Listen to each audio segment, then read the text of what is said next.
ये नाम क्या है, कौन सा काम करने आया, जो काम किसी ने कभी नहीं किया वो काम करने के लिए आया। लेकिन तुमको नाम लेने में शर्म आती, बुरे काम करने में शर्म नहीं आती, बुरा खान पान करने में शर्म नहीं आती, और सच्चे नाम को लेने में शर्म आती। कि अगर जय गुरुदेव कहेंगे तो कहेंगे ये जय गुरुदेव वाला है।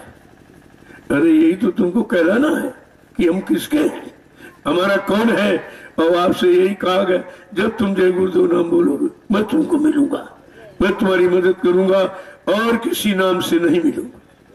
दाता दयालु ने वादा किया है कि जब तुम जय गुरुदेव नाम लोगे मैं तुमको मिलूंगा, मैं तुम्हारी मदद करूंगा। शंका किस बात की, लेकिन और किसी नाम से नहीं मिलूंगा। तब भी आपको समझ लेना चाहिए ये असली नाम यही है। मंत्र मूलम गुरु वाक्यम, सच्चा मंत्र है गुरु का वाक्य, जो गुरु के मुंह से निकलता वो सच्चा वाक्य सच्चा मंत्र वही है। तो 5 नाम तो सभी संतों ने बताए, जो भी आया सबने ये रास्ता है, ये 5 नाम की मंजिलें हैं। जब तक ये मंजिल तय नहीं करोगे तो सतलोक जैसी अटारी पर कैसे पहुंचोगे। कहा ये 5 डंडों की सीढ़ी लगा दी और एक एक सीढ़ी को विश्वास मजबूती के साथ जब चलोगे तब तुम सतलोक जैसी अटारी पर पहुंचोगे। लेकिन कहा मेरा वाक्य जय गुरुदेव है, जय गुरुदेव है, और जय गुरुदेव से अभी तुम जुड़ी नहीं पाए हो, अभी तुमको शर्म लगती है। कहा जब तुम्हारी श्वास निकले तो जय गुरुदेव नाम लेते हुए निकले, तो तुम्हारा ये जब सो जाओगे तभी श्वास चलेगी, तभी तुम्हारा सुमिरन हो रहा। सुमिरन तो तुम्हारा बंधन ही 24 घंटे, यानी जब तक शरीर में श्वास तब तक तुम्हारा सुमिरन चलता रहेगा। अगर तुम सुमिरन करना सीख जाओ और नाम को श्वास पर अंकित कर लो, कि वह इतना अभ्यास कर लो, जब भी तुम्हारे मुंह से निकले तो जय गुरुदेव निकले। तब कहा तुम जय गुरुदेव कहोगे तो लोग कहेंगे ये जय गुरुदेव वाला है, तुमको हमारा कहेंगे। इतना अपनापन है कि जब तुम जय गुरुदेव कहोगे तो लोग कहेंगे जय गुरुदेव वाला है, और तुम यहाँ शर्म करते हो। इसी मैंने आपको बताया कि 11-11 की टोली बनाओ और झंडा डंडा कंधे पर रखो, ये धनुष्मान है। लोग देखेंगे ये जय गुरुदेव के प्रेमी हैं, ये जय गुरुदेव को मानने वाले, उनके अनुशासन में रहने वाले, अपने गुरु की भक्ति गुरु के आदेश का पालन करने वाले हैं। तब तुम्हारा परिचय होगा, जब परिचय होगा सब जान जाएंगे। तो कोई न कोई राज रहस्य होता है हर काम के कराने में, तो धीरे धीरे ये सब समझना चाहिए। लेकिन समझा के क्या कह रहे हैं कि तू अचेत गाफिल है रहता, तू अचेत गाफिल होए रहता, तू अचेत गाफिल है रहता, तू अचेत गाफिल होए रहता। सुने न मूल कलाम, सुने न मूल कलाम, तजो मन ये दुख सुख का धाम, जो मन ये दुख सुख का धाम। लगो तुम चढ़ कर अब सतनाम, लगो तुम चढ़ कर अब सतनाम। इतना सुनाने समझाने पर भी तुम अचेत हो, एकदम मतलब सो रहे हो, अज्ञानता की नींद में एकदम सो रहे हो। तुम्हारी समझ में नहीं आ रहा कि ये जगाया क्यों जा रहा, ये नाम की आवाज देकर क्यों जगाया जा रहा।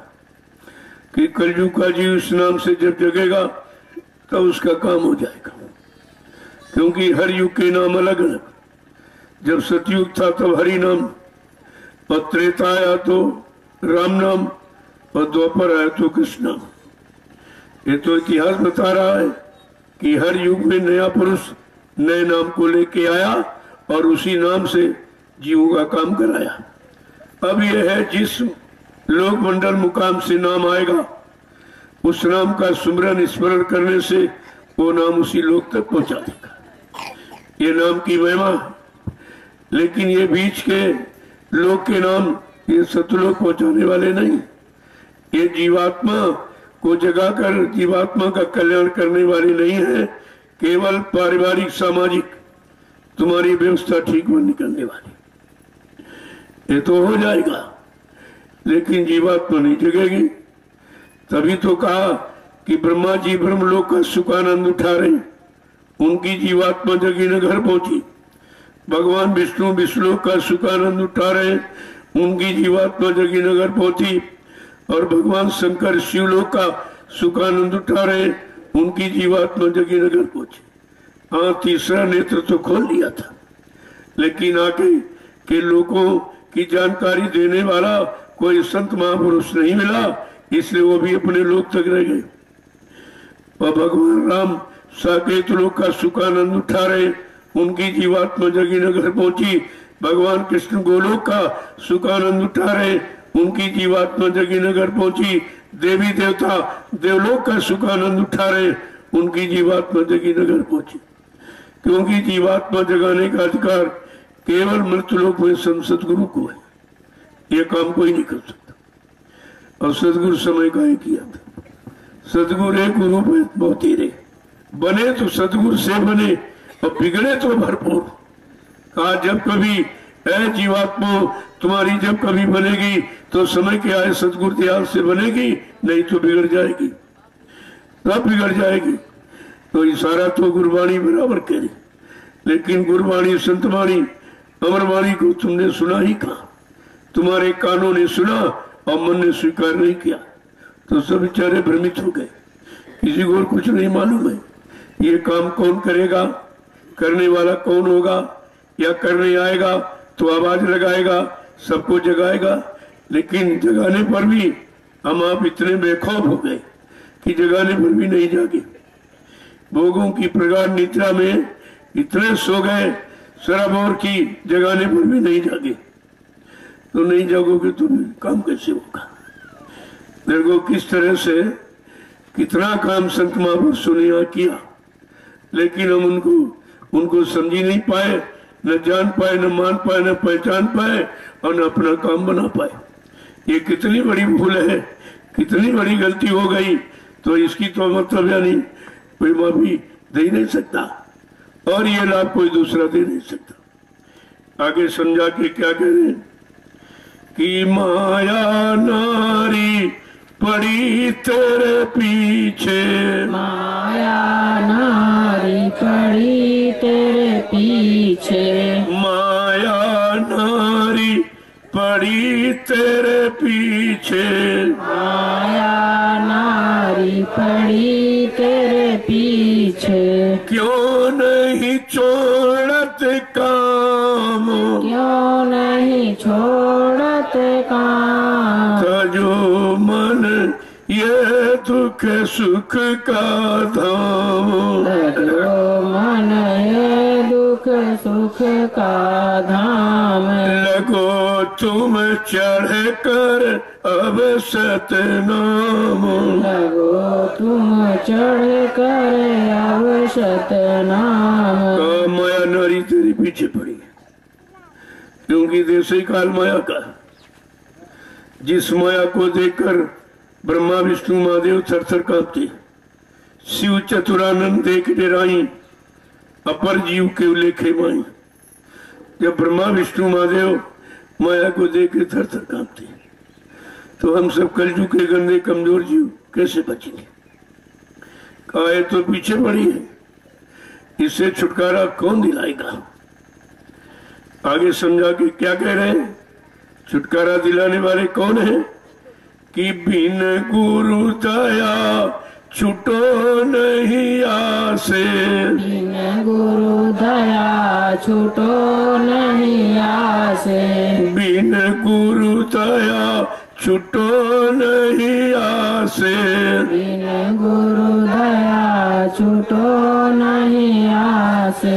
भजो गुरु का नाम, भजो गुरु का नाम, तजो मन ये दुख सुख का धाम।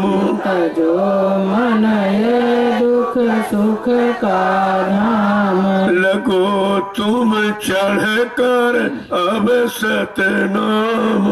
लगो तुम चढ़ कर अब सतनाम। का इस काल माया नगरी से छुटकारा केवल समय का सदगुरु दिला सकता, सबके बस की भी बात नहीं है।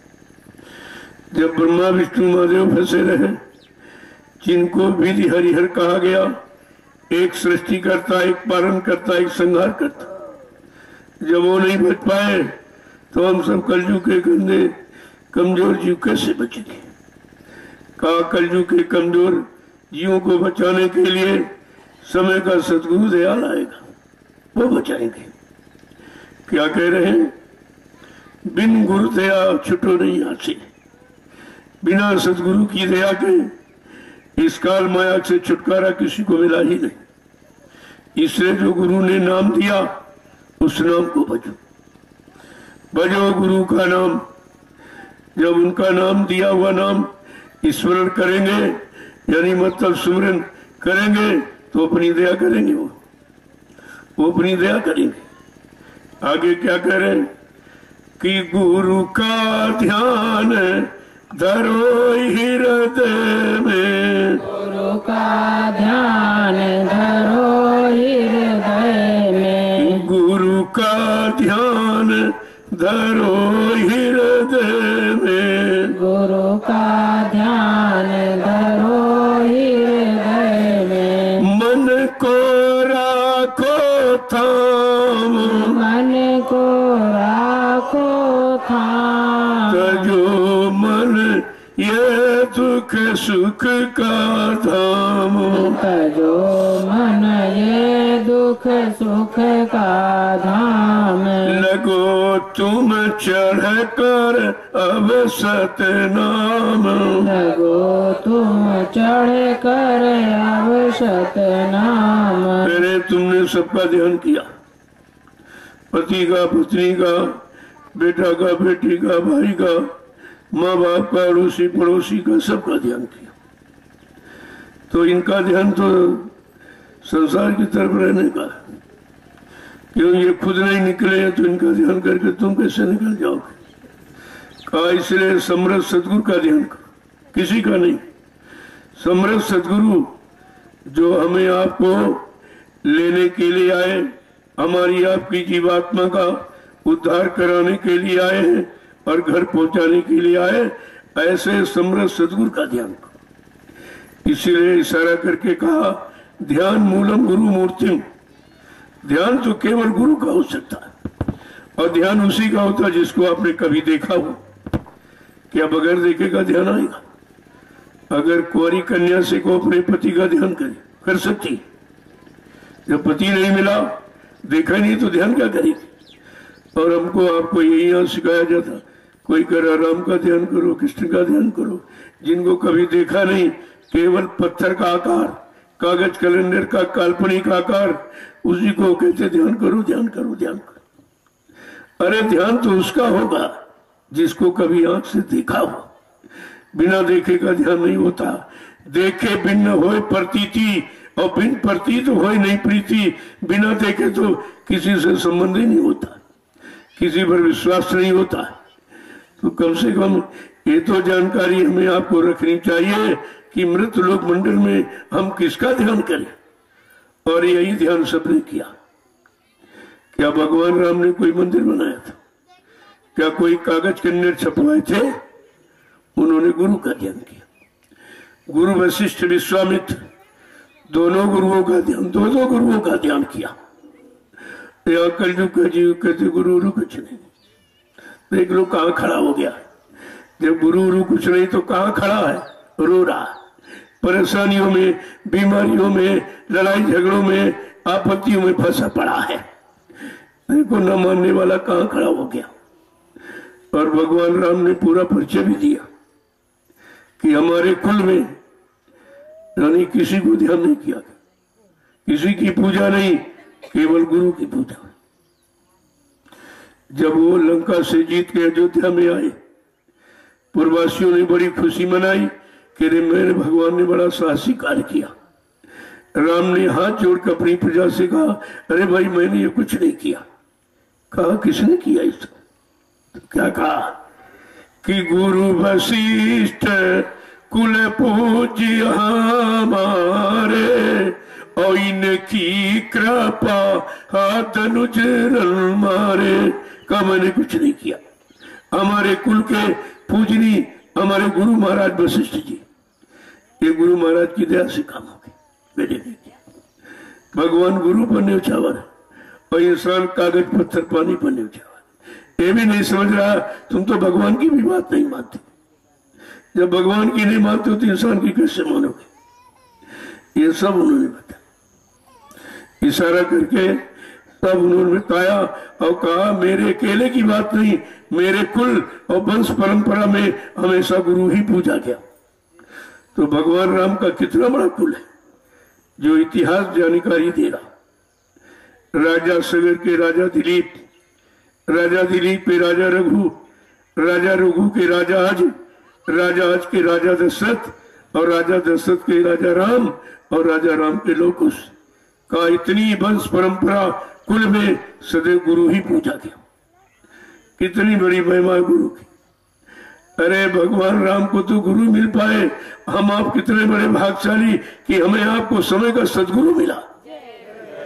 कितने बड़े भाग्यशाली, राम को केवल गुरु मिला, गुरु के आदेश हुक्म को माना, आज उनकी पूजा हो रही, उनका इतिहास बन गया।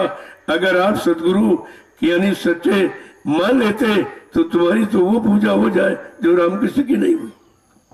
और ये कहा भी था बाबा जी ने सत्संग के दौरान, कितनी बार इशारा किया, कहा बच्चा रामकृष्ण की क्या पूजा हुई जो मैं तुम्हारी पूजा करवा दूं? लेकिन तुम भजन तो कर लो, तुम भजन तो कर लो। राम कृष्ण ने तुम मार काट हिंसा किया, खून खराबा किया, तुम्हारे डर भय के लोग पूजा कर रहे हैं, लेकिन मैं वैचारिक क्रांति के द्वारा देश दुनिया में परिवर्तन करके दिखा दूंगा और तुम्हारा वो काम कर दूंगा जो यहाँ रामकृष्ण ने नहीं किया और तुम्हारी वो पूजा करा दूंगा जो रामकृष्ण की नहीं हुई। लेकिन तुम टाट बोरा पहनकर तपस्या तो कर लो, तपस्या कर लो, तपस्वी की पूजा होती। अगर राम गुरु वशिष्ठ के आदेश को मानकर जंगल न गए होते, यही टाट बोरा पहनकर भूमि शयन बलकल वसन, कंद मूल फल खाओ, जाओ जमीन पर सोना, और ये बलकल वस्त्र ये ओढ़ना और फल फूल खाना, ये तुम्हारा भोजन होगा। और तुम रावण जैसे राक्षस का संहार ऐसे नहीं कर सकते हो। जो नारी नीत भोजन तजे और तजे खलक की आस, वो रावण जैसे तत्व का विनाश कर देगा। इतनी बड़ी बात, इसीलिए नारी से दूर करने के लिए उनको लीला करनी पड़ी, उन्हें लंका में यानी मतलब लीला करनी पड़ी। और कहा सीते मैं लीला करने आया हूं, लेकिन बगैर तुम्हारे सहयोग के मैं लीला नहीं कर सकूंगा। तुम ऐसा करो, मेरा आदेश मानो, तुम अपना असली रूप अग्नि को समर्पित कर दो और मिलता जुलता रूप बाहर में ले आओ। उसी नकली स्वरूप को वो रावण ले जाएगा और वहीं से मैं अपनी नरलीला प्रारंभ कर दूंगा। प्रेमियों, वो नरलीला थी, लेकिन आज चतुर लीला है। कोई मार काट हिंसा की नहीं, समझाने की लीला। तो कितना बड़ा काम होना है, अब लोगों की अभी तक समझ में नहीं आया कि नरलीला यानी रामलीला और हरि लीला और कृष्ण लीला से कितनी महत्वपूर्ण है। जो कलयुग की सदगुरु लीला होगी, ये सदगुरु की लीला है। कोई नहीं समझ पा रहा, किसी की समझ में कुछ नहीं आ रहा कि लीला मतलब क्या है। लीला माने खेल, लीला माने करिश्मा, लीला माने परीक्षा भी है, दोनों चीजें। तो इसलिए बड़ी समझदारी से मैं आपको काम करना। टाट बक्कल है माना फकीर, जिसने परिवर्तन जो करने आया, उनको उस समय के गुरु ने टाट बोरा ही पहनाया। भगवान राम को जब जंगल कहा तो कहते जटा जूट, सिर पर जटाएं और बदन में जूट लपेटो, सीधे चले जाओ। 14 वर्ष के लिए। द्वापर में जब कृष्ण लीला हुई तो कृष्ण के गुरु संदीपन जी थे, बुलाकर कहा ले टाट की लंगोटी पहन ले। टाट की लंगोटी पहराकर कितना बड़ा संयम कि 16,108 गुप्तकाओं के बीच में रहे, पूर्ण योगेश्वर कहलाए। यह है गुरु के द्वारा दिए वस्त्र की यह महिमा है। और कुछ नहीं समझ पाया, जो गुरु ने वस्त्र दिया उनकी कितनी बड़ी महिमा, और सदगुरु दयाल ने ये वस्त्र दिया तो कोई नहीं कुछ समझ पाया। वही सब बेकार हो गए, वही बेकार हो गए, समझ में किसी के नहीं आया। मोहम्मद साहब जो परिवर्तन करने आए उन्होंने टाट बोरा ही पहना, दूसरा वस्त्र सेवन नहीं किया। आप बीज मजहबी जो मुसलमान होगा वो टाट फट्टा लटकाता, लेकिन इसका राज नहीं समझता कि मतलब क्या है। ये फकीरी वेश है और इसको फकीरों ने धारण किया। और ईसा मसीह ने, उनके पिता ने जीवन पर्यंत टाट ही पहना, वही पहना, दूसरा कपड़ा नहीं पहना। पैसे थोड़ी है धारण कराया गया था। कहा था टाट परिवर्तन की निशानी और हर युग की यही कहानी।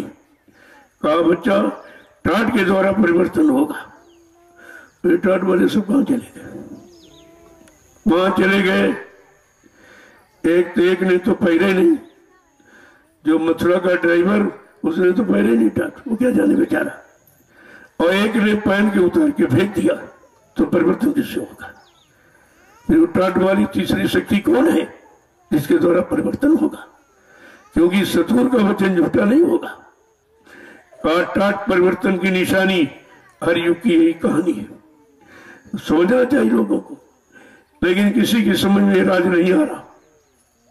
और समझेंगे तब जब वचनों को याद करेंगे कि किस समय कैसे कैसे वचनों का उच्चारण किया गया, क्यों किया गया, उससे कौन सा काम होगा, ये जानकारी सब दी गई। ऐसा नहीं है कोई चीज छोड़ी नहीं गई, लेकिन तुम्हारे पास कोई जानकारी है ही नहीं, सब भूल भुलैया में पड़ गए और देखो कितनी दूर चले गए। तो जो चीज है, जिसके द्वारा जो काम होना है उसके द्वारा होगा। और नहीं कहा कि भाई तुम चुपचाप हो जाओ, अगर और कोई परिवर्तन कर सकता हो तो करके दिखा दे। ये भी तो मौका सबको दिया गया। अगर कोई विश्व में परिवर्तन कर सकता हो, सबको मौका दे दिया गया, करके दिखा दीजिए। लेकिन मेरे परिवर्तन का समय निश्चित है, ये बाबा जी ये कहा। दाता दयालु ने कहा मेरे परिवर्तन का समय निश्चित है, घड़ी तारीख सब निश्चित। और मैंने परिवर्तन की भूमिका बना दी थी दूरदर्शी, और अभी तक लोग नहीं समझ पाए। आज तक किसी की समझ में नहीं आया कि दूरदर्शी का मतलब क्या, और सब उससे अलग हो गए। किसी को कुछ ये सब निंदा आलोचना बुराई का विषय बना, इसमें जुटे पड़े। इनको दूरदर्शी, इनको भूम जोतक, इनको जयगुरु से क्या मतलब है, इनका कोई मतलब ही नहीं। ऐसे जीवों को कभी दयाल का जीव मत मानना, धोखा हो जाएगा। ये सब काल के जीव, काल का काम कर रहे, और दयाल को जी होता तो ये दयाल के वचनों का प्रचार करता, और मैं दयाल के वचनों का प्रचार करता हूँ और मेरी आलोचना, यही काम कर रहे। सहयोग तो कोई दे नहीं रहा, क्योंकि सहयोग देना इनके बस की बात नहीं है, इनको कुछ मालूम ही नहीं। सहयोग देंगे तो किस बात का देंगे। लेकिन मैं अपने काम में लगा हूं, जो मुझे आदेश मिला। मैं इधर उधर देखता नहीं किसी की तरफ, कोई क्या कह रहा, कोई क्या लिख रहा, क्या भेज रहा, उससे तो कोई काम होने वाला है नहीं, न उससे परिवर्तन होने वाला। और हम तो परिवर्तन की बात करते, ये परिवर्तन होगा। और कोई माई का लाल इस परिवर्तन को रोक नहीं सकता। मैंने 8 वर्ष मंच लगाकर हिंदुस्तान में संदेश मैंने दिया, और सदगुरु के वचनों को सबके सामने खोल के रखा कि क्या क्या वादा किया गया। अभी किसी वादे की शुरुआत नहीं हुई और कहते महापुरुष चला गया। जो इतना बड़ा काम करने आया उसके लिए कहते अमर क्यों चले गए। तुमने कहा फिर ये काम कौन करेगा, ये काम किसके बस का है। ये भी तो एक खड़ा होकर कहे कि हम ये काम करेंगे, तुम तुम्हारी बात भी सुन ले। तो मैं तो किसी की नहीं सुनता हूँ, ना किसी की देखता हूँ, अपने काम में लगा हूं। मुझे अपने काम से फुर्सत नहीं है। जो काम मिला है वो बराबर उसमें लगा हूं, उसमें कोई कमी नहीं आने देता। और सबको ये सोचना चाहिए कि ये समय की आवाज है, इस आवाज को छिपाने की जरूरत नहीं है, इस आवाज को फैलाने की जरूरत है। तभी तो समझ में आएगा कि भाई समय की क्या आवाज है, परिवर्तन की आवाज किसने लगाई और किसके द्वारा परिवर्तन होगा। जबकि बाबा जी ने सब स्पष्ट कह दिया, कोई बात नहीं छोड़ी। कहा था, अपना परिचय दिया, मैं परिवर्तन करने आया हूं, परिवर्तन करके ही जाऊंगा। कोई माई का लाल मुझे इस परिवर्तन से न रोक सकता है, न मेरा काम कोई कर सकता है। फिर ये बात लोगों की समझ में क्यों नहीं आ रही? इसको कहने की जरूरत है, लेकिन कहेंगे कैसे जब उन्होंने कान से सुना ही नहीं और बुद्धि से विचार किया नहीं है और सत्य माना नहीं, तो कहेंगे कैसे? एक एक वचन मैंने 8 वर्ष सबको सुनाया, मैंने और कोई काम नहीं किया। केवल सदगुरु दयाल के किए वादे वचनों को मैंने खोल के रखा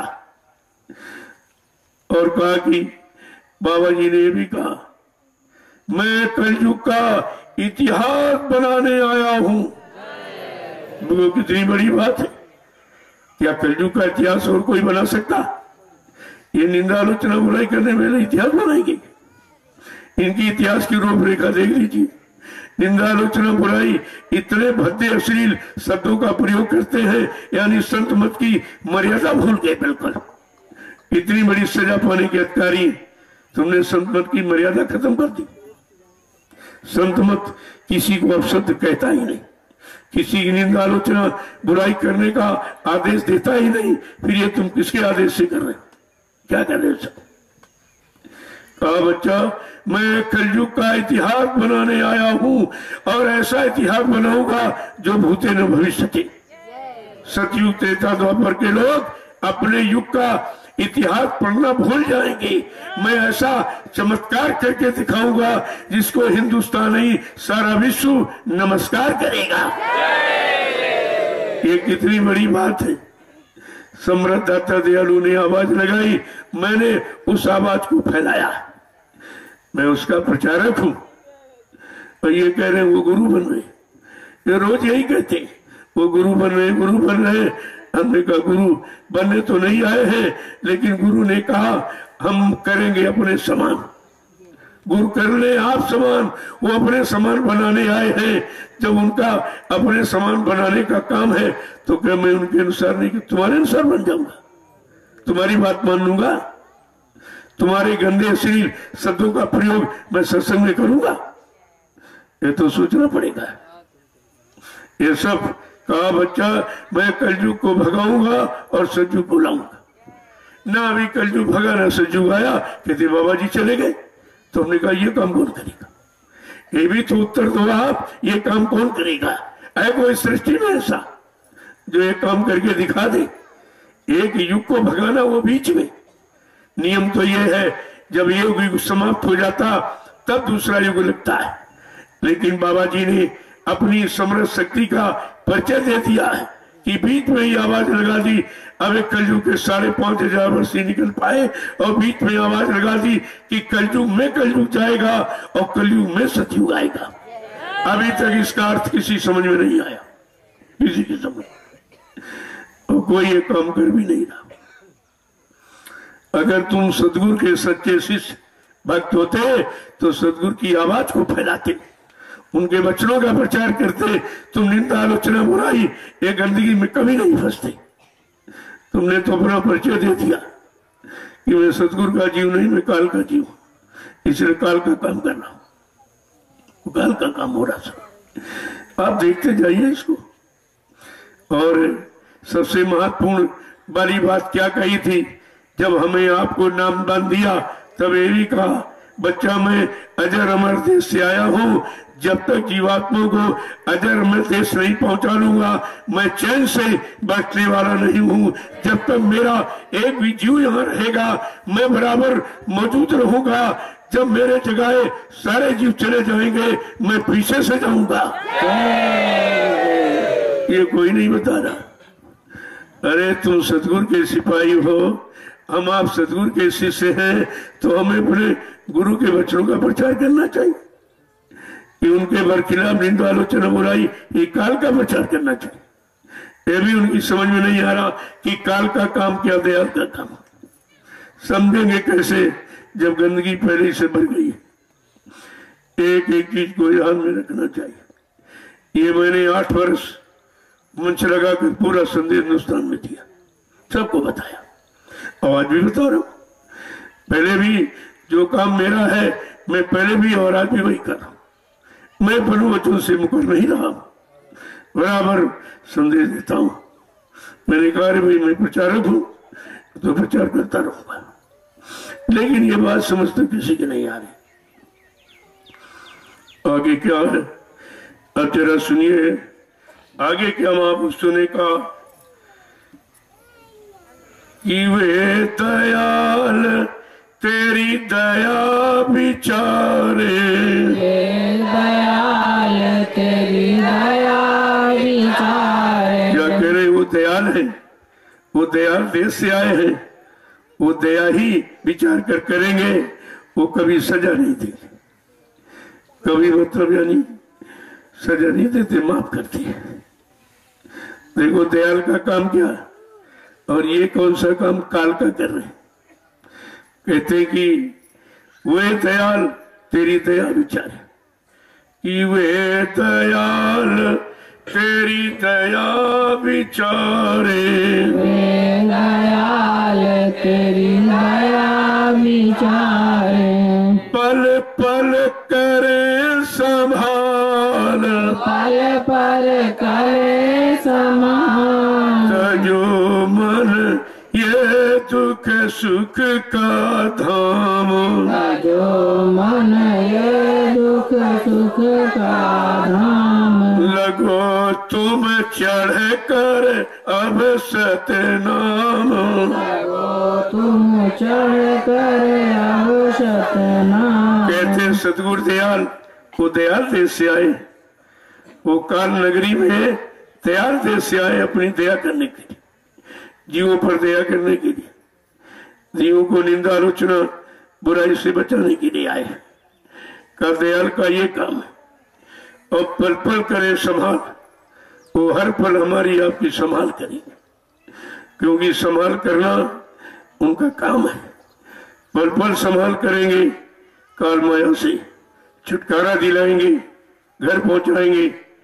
आगे क्या कह रहे हैं कि छोड़ भोग क्यों रोग बसाए, छोड़ भोग क्यों रोग बसाए। छोड़ भोग क्यों रोग बसाए, छोड़ भोग क्यों रोग बसाए।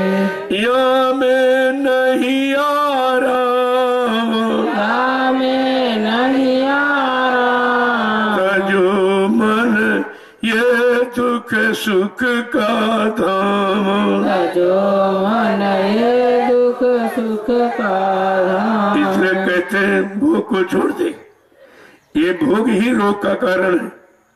तुम रोगी क्यों हुए, तुम भोगी। अगर भोग को छोड़ दो तो रोग तुम्हारे से दूर चला जाएगा। कहते हैं कि छोड़ भोग क्यों रोग बसाए, या में नहीं आ रहा। इसमें अगर किसी को आराम मिला हो तो बता दे। जब से भोगों में फंसे हो तभी से रोगी हुए हो, तभी मतलब परेशान हो और रो रहे चिल्ला रहे हो और किसी को आराम नहीं है।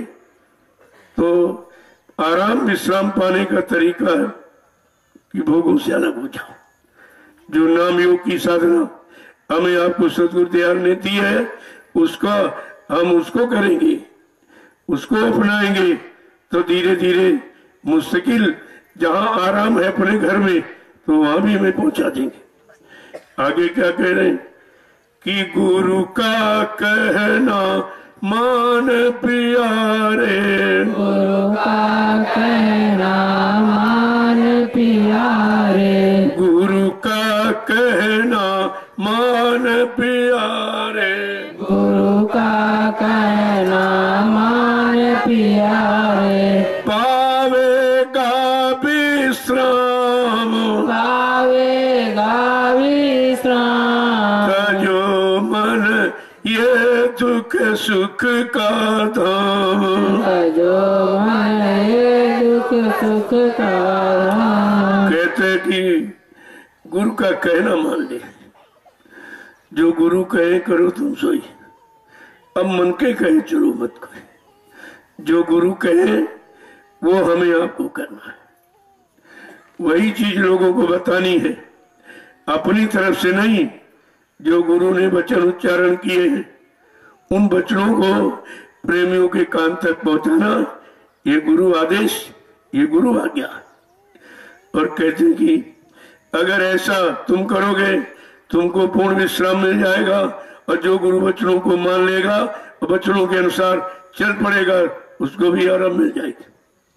आगे क्या कह रहे हैं कि दुख तेरा सब दूर करेंगे, तेरा सब दूर करेंगे। दुख तेरा सब दूर करेंगे, दुख तेरा सब दूर करेंगे। देंगे अचल मुकाम, देंगे अचल मुकाम। तजो मन ये दुख सुख का धाम। मन ये दुख सुख का धाम। कहते अगर सतगुरु का कहना मानोगे तुम्हारे सारे दुख को दूर कर दे। जो ये काल माया के देश में दुख है, इस दुख के सागर से निकालकर तुम्हें सुख सागर, जो तुम्हारा सच्चा देश सत्य देश, वहां पहुंचा देंगे। सारे दुख से ही निवृत्ति मिल जाएगी। देखिए कितनी बड़ी बात। कह दे कब, जब देंगे अचल मुकाम, जहां से कभी आना जाना चलना फिरना समाप्त हो जाता है, आवागमन छूट जाता है, का उस सच्चे मुकाम मंडल को पहुंचा देंगे अगर हम सतगुरु का कहना मानेंगे तो। और ये मनमानी कर रहे हो, इससे तो कुछ नहीं होने वाला। ये तो सतगुरु को और नाराज कर रहे हो। उनके वचनों को नहीं कहकर तुम काल के वचनों का प्रचार करते हो। निंदा आलोचना बुराई ये काल के वचन है, ये काल का कूड़ा कचरा है। आगे क्या कह रहे हैं कि सतगुरु स्वामी कहे समझाई, गुरु स्वामी कहे समझाई। राधा स्वामी कहे समझाई, राधा स्वामी कहे समझाई। खोज करो निज नाम, खोज करो निज नाम। तजो मन ये दुख सुख का धाम। जो मन ये दुख सुख का धाम। लगो तुम चढ़ कर अब सतनाम, लगो तुम चढ़ कर अब सतनाम। राधा स्वामी कोई आदमी इंसान का नाम नहीं है। राधा माने जीवात्मा, स्वामी माने मालिक। जिनको जीवात्माओं का मालिक बना के मृत्यु लंगर में मंडल में भेजा जाता है, और जो नाम नौका पर बिठाकर जीवात्माओं को घर पहुंचाता है, वो समय का राधा स्वामी ही कहता है। अभी तो यही लोग नहीं समझ पाए ये सब नाम क्यों दिए गए। तो समझोगे तो जब सतगुरु दयाल जो समझाने आए हैं उनके सत्संग वचनों को सुनोगे, उसके अनुसार अपनी समझ बनाओगे तो समझ में आ जाएगा। अन्यथा विपरीत चलोगे तो कभी समझ में नहीं आएगा। कहते हैं सतगुरु दयाल कहे समझाई, खोज करो निज नाम। निज माने अपना नाम, जिस नाम का आधार पकड़ा के जीवात्माओं को तमाम मंडलों से गुजारते हुए मृत्युलोक मंडल में उतारा गया था। का वो असली नाम क्या है? जब तक वो नाम नहीं मिलेगा, नाम जीवात्मा का आधार है। नाम डोर सत्य डोर को पकड़ा के सारी जीवात्माओं को मृत्युलोक मंडल पर उतारा गया है। जब तक वही नाम डोर सत्य डोर पकड़ाने वाला नहीं आएगा, तब तक जीवात्मा को कोई घर नहीं पहुंचा सकता और किसी नाम से नहीं जाएगी। देखो कितनी बड़ी बात। खोज करो निज नाम। वो निज माने अपनी जीवात्मा का अपना नाम आधार कौन है, का इसकी खोज करो। और खोज कैसे करोगे? जब सत्संगों में जाओगे, वचनों को सुनोगे, तब तुम्हारी समझ में सब आ जाए।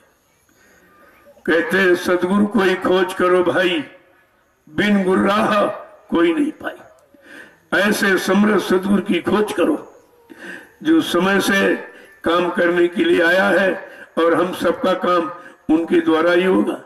अगर बीच में कोई कहे कि हम सदगुरु अपने नाम के आगे लिखने लगे, तो क्या लिखने से सदगुरु हो जाएगा? क्या लिखने से संत बन जाएगा? क्या लिखने से भगवान सरकार महाराज हो जाएगा? वो तो कर्म से होगा। बिना कर्म के किसी को कुछ मिल ही नहीं पाया। तो ये सब जानकारी सत्संग से लेनी चाहिए, और सत्संग आप सुनते नहीं, और इस समय कोई सुना भी नहीं रहा। सब पर काल सवार है, काल अपने काम के कराने में सबको लगा दिया है, और सतगुरु दयाल के काम को हम लोग भूल गए। मैं तो वही याद दिलाता हूँ, पहले भी दिलाई, अभी दिला रहा हूं।